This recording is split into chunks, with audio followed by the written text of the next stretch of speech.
With Chiro 101, we always will talk about how do chiropractors, how does that fit into headaches, migraines, TMJ stuff. But we hopefully are going to go through some basic stuff, understanding some of the types of headaches, just where they come from, what are some obviously solutions otherwise as well to do that. So we'll go through all that fun stuff. If we would just try to get rid of pain, and just treat the pain, we are probably not much better than just taking an aspirin or ibuprofen. And what we want to do, and that's kind of leading into all this, is try to get to the root cause of these things. We want to try to help hear what the body's telling us and get to more of the root of these things. So that's, as chiropractors, we want to try to help you heal from the inside out. What we want to hopefully help you do is understand some of the basic causes or types and causes of headaches, migraines, TMJ stuff. Learn some practical, holistic strategies and decide what approach is going to fit into you, for your wellness. There are major types of headaches. There are tension headaches. Typically, these are muscular or stress related, but just remember, stress just adds more pressure to the system. You've already got tension, probably because of poor posture and other habits. You add stress to that and it just tenses it out. So tension headaches very commonly are muscular driven and structurally driven, but you could definitely add tension to the system with stress. Cervicogenic. So this means they're originating from the neck. Headaches that start from the neck are actually coded in medicine. You might think chiropractors put this one in here. Well, we didn't put it in, but it actually is a newer thing that I can code to tell an insurance company, your pain is generating from your neck. So it is scientifically studied to understand that your neck has referral patterns when you have muscle, joints, tendons, nerves that come into your head, but also can refer to your head. That can generate a lot of headache problems. This is why a lot of people do benefit with an adjustment when they have cervicogenic headaches. Migraines. Migraines are more of a neurological phenomenon. There's some auras typically with them. An aura means you see lines, you might see colors, mostly lines, but your vision can be affected. You have a sense that things are happening. The aura is, it doesn't have to have an aura, but a lot of times it does. There's definitely light sensitivity and nausea. We're going to get into a little bit more specifics with those, but those ones are attacked a lot of times or told to you by medical doctors, you have a migraine. To determine the difference if you have a migraine or a cervicogenic headache, there isn't like some imaging I could do specifically. Other than x-ray to prove that your neck is way out of place, there isn't one that I could do and say, I did an MRI and I see the migraine. There isn't really that. So if people have headaches that don't seem to go away and they get weird things that happen, they typically start medically putting them on medications to help generate these, and sometimes it can be injections. It gets crazy. You guys might have been through this more than me, but I have lots of patients who've gone through all these things, and a lot of times there's still a component of their neck being misaligned or some maybe deficiencies in nutrients, and there's probably some triggers, and we're going to get into that a little bit. But TMJ, related headaches, means that your jaw, everyone do this for me. I want you to put your fingers kind of in your ears, like just close you can't hear me, but almost close your ears, and just open your jaw wide, and then close. Wide and close. Do you feel that bone move, come back? That's your TMJ. Okay, it's like, well, it's almost in my head. Pretty much is. It locks right into the base of your skull. The muscles that control that, if you feel that, if you just draw your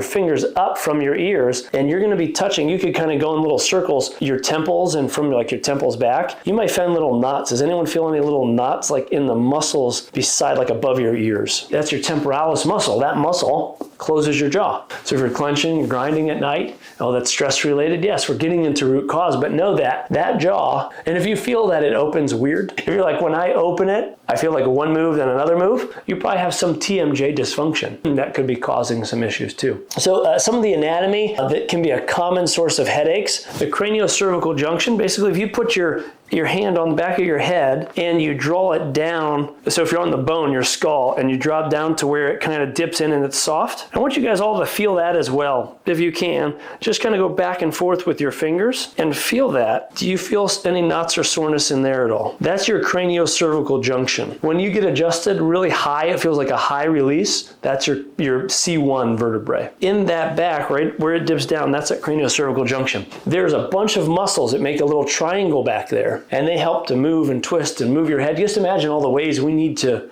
move our head. All the rotation and movement of your neck, at least your head, is all in that area right there. So there's so many things that can get tight and restricted. So just imagine that not only could you have a little tilt or twist to your head, but you were forward. You look down all day. Those muscles are all day being pulled and stretched and tensioned. And so that area is where a lot of times, if that's generating a significant portion, adjustments and retraining of posture are so huge, right? So huge. Misalignment of the cervical spine. So if we just kept going down, there's vertebrae in there, and those joints all have a capsule. They're surrounded. And that capsule, if it's being stressed or tensioned or irritating some of those nerves, they refer pain. Anyone ever had we call it the question mark, where you kind of feel like there's pain that comes from the shoulder and comes up around like behind the eye? That question mark, that pain is generated a lot of times back in the neck here, these muscles. And so if you find you have those typical knots that everyone feels when you feel someone's shoulder, those can generate that question mark patterns. The generator's down your shoulder, but it's in your head. Okay, so that's your neck and alignment, so stretching. What's the research show us about these problems and what can we do about it? Chiropractic care and spinal manipulation are basically shown to reduce the frequency and severity of tension headaches and cervicogenic headaches. So if you definitely have a musculoskeletal problem or dysfunction in your neck and your head there, adjustments and treatment from a chiropractor tend to definitely reduce that. So the thing is that getting checked regularly is just like brushing your teeth to keep the plaque off. You would brush them if they hurt or didn't.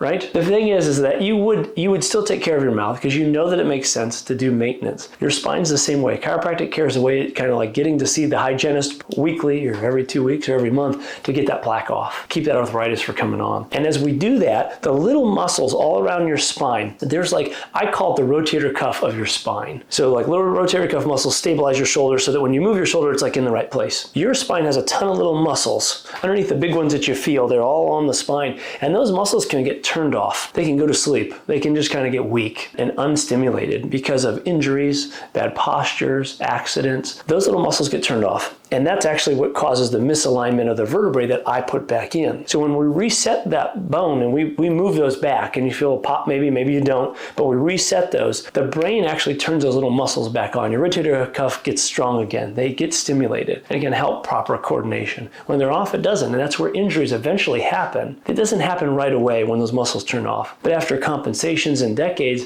then it happens. And so we've got to keep those turned back on, or your spine isn't getting all the right signals and moving individually all the right ways. It's little nuances, but it matters in the long term. TMJ has a strong correlation with upper cervical misalignment. So if your jaw is pulling differently, there are so many different attachments to even the fascia, which is the covering around the muscles. When that fascia is being pulled, it pulls that upper cervical, that craniocervical junction gets pulled. So if you clench at night, if you do have your jaw pops or clicks or is out of alignment, then that also continues to pull out the vertebrae here. So we could even adjust those, but then the jaw needs some work. If you have any jaw issues, and I've never really worked on your jaw itself, please tell me. Sometimes it comes up in our history, sometimes it doesn't. There are ways that we can actually massage even the muscles inside the mouth. So, if you're listening or anyone sees this, there's ways to adjust that too. The other thing, talking about the research, common triggers, definite common triggers, go figure, stress and inflammation. That's basically what we gauge our 52 weeks on, is how to reduce inflammation and stress and how to have better posture. Those are huge triggers, but they're very manageable. If you're really gone off the deep end and you just aren't eating anything that's healthy, well, we have 30-day anti-inflammatory diets, so you can follow day by day, do this, do this, do this. We give some supplements to support that and do some nutrients just to kind of help balance some of that out. So stress and inflammation. So relief, we talked about the adjustments. Lifestyle nutrition stuff, we're going to talk about that a little bit. At-home strategies, let's jump into these. These are what we're here for. Adjustments improve joint mobility and reduce nerve interference. So when you're getting adjusted, you remember those little muscles are being turned back on, we're improving joint mobility, we're reducing interference on those nerves. That is going to be a huge benefit. They're going to be targeted for that upper cervical spine. We might also include TMJ work. Increased visits when things are flared up, makes sense. Lifestyle nutrition, anti-inflammatory diet, huge. You probably hear this nonstop. Some people probably go as extreme as all they do is eat meat, and some people go as extreme and don't eat any meat and eat vegetables. There could be ways that both of those can work for different people, but the key is that most of the foods that sneak into our diet that are causing this are things that aren't really that natural or from our environment. They're going to be processed foods, they're going to be extra fried, bad oils, packaged, processed. If it's in the middle of the grocery store, it's probably causing you inflammation some way or another. Even if it says gluten-free or organic, there's a chance it's got some in there that's not great for you. How do we start to help lifestyle-wise? I would say go back to the workshop we did last week. The ecotherapy was last week. That one was great. If you see the research, it would absolutely prove just get outside. You want to reduce stress. You might not need all the pills and potions and lotions. You just need need the environment that created you to heal you. But yes, there are specific tools you could use for stress management. I love breath work, absolutely love the breath work. That would probably be the number one thing I would tell people to do for mindfulness. We have devices if you just feel like you can't handle doing anything yourself and you need a device to like knock you out. The brain tap, you have experience with the brain tap, is wonderful. It has lights that flash, sounds and tones,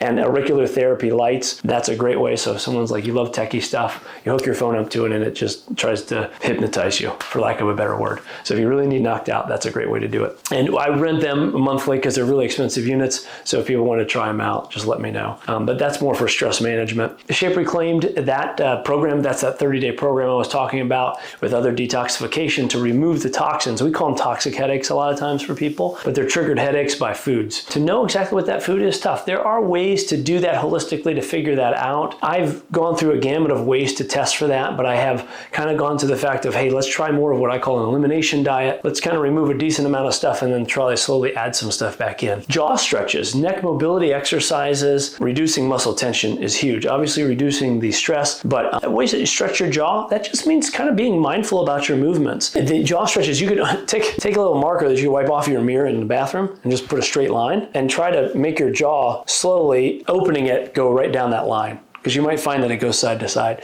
So just slowly opening and closing, really, I don't know, just like you're doing range of motion with your wrist, open and closing. You could do side to side. You could try to even go in a little bit of circles, but moving those, I would massage them too. Try to relax those. Hydration, humongous. So like, I think 70% of headaches were found to be due to dehydration. And that's what kind of our last workshop, you can review it, but it has about hydration. That was probably a month or so ago. But we might drink a lot of water, but it might not be staying in our cells. Okay, and that's why minerals are so important. So magnesium, wonderful thing that I use this drops that we love is because they have a lot of magnesium. So if you just want to remineralize your water, dump these in there, you're getting magnesium, which is kind of like the second cause of headaches, which is pretty much the second cause for a lot of things. Magnesium is deficient about 90% of our country. Farming practices have stripped it. The sleep, is huge. I found pillows that we've seen work well for most people. If you want measured, you might get the right size. We do that. Getting the right pillow or changing up your pillow, just tried some different things. If your bed's really bad, you got to think about that. I mean, there's beds now, they probably don't last much more than 6 years. So you just got to watch and look and see what's supporting you. That could be part of it. So a sleep schedule should be common. You got to get regular sleep schedules if you have stress on your body at all. You really got to get to bed at the same time, wake up at the same time. Otherwise, you're going to be needing a lot of other support for stress. So those are some simple things when it comes to stress reduction. The one thing I was going to do is just make sure we go over some neck stretches real quick. So first thing, anytime you're going to do a stretch of your neck especially,